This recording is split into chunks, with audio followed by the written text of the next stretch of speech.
Last time, a quadratic bowl modeled a vibrating system. Watch its mass oscillating through the center. The real position says where the mass is, but not which part of its cycle it occupies. Now reveal a hidden rotating arrow.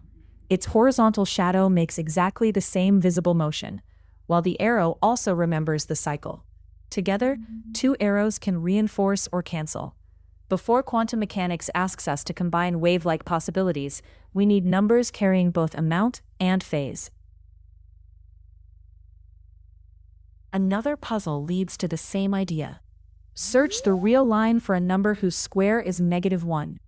Positive numbers square to positive numbers. Negative numbers do too. 0 stays 0, so the answer is absent.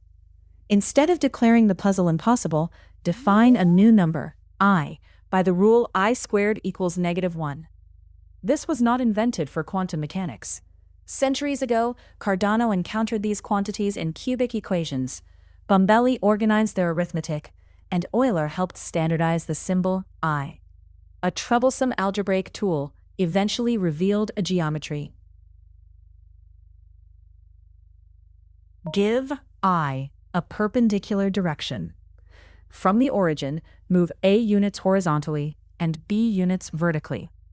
These components form one arrow and one complex number, z equals A plus bi.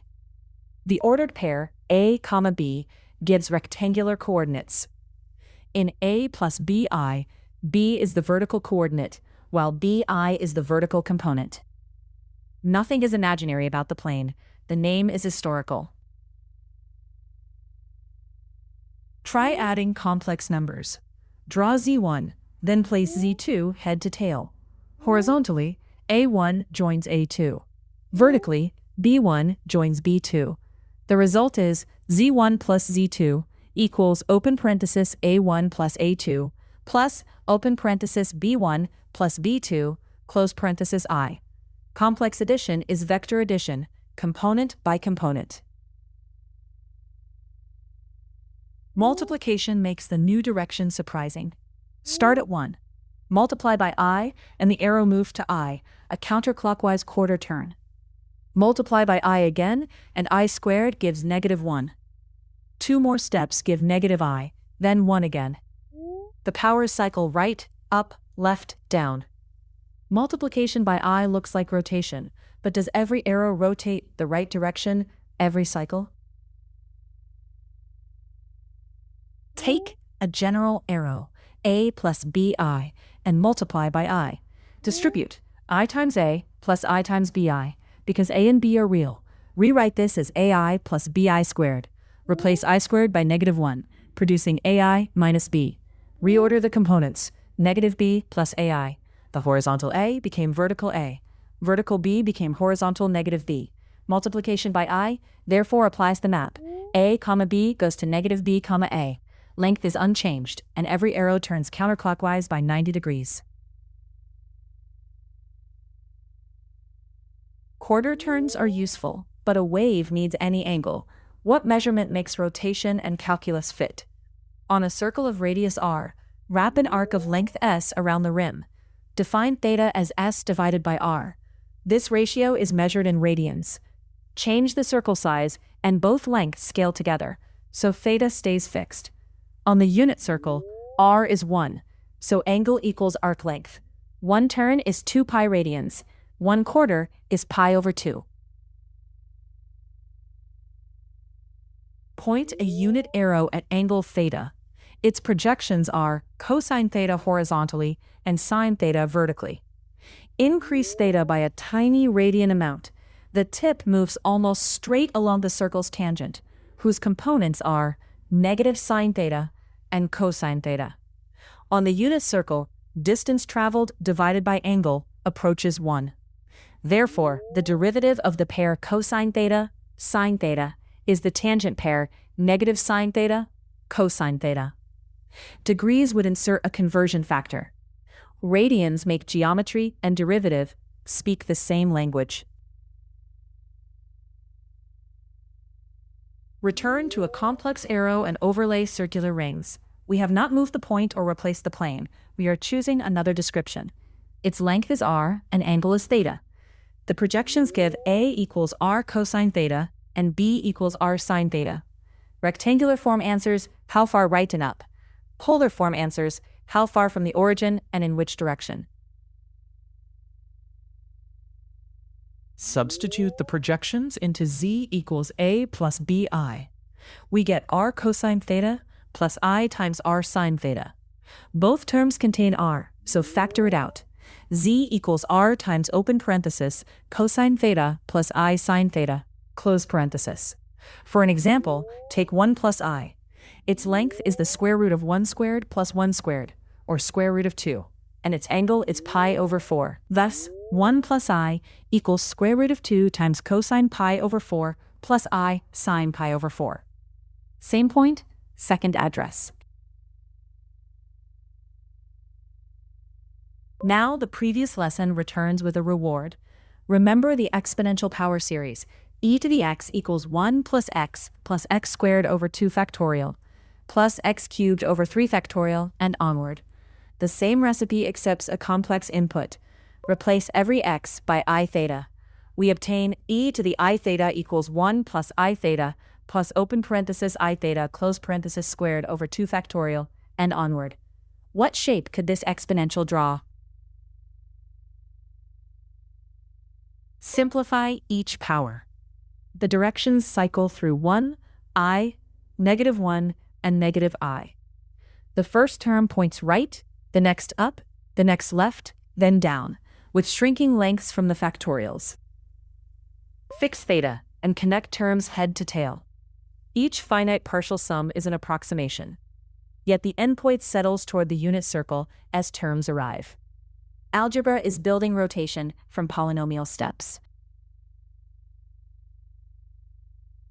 Separate the even powers on the real axis from the odd powers on the imaginary axis. The real rail becomes 1 minus theta squared over 2 factorial plus theta to the 4th over 4 factorial, and onward.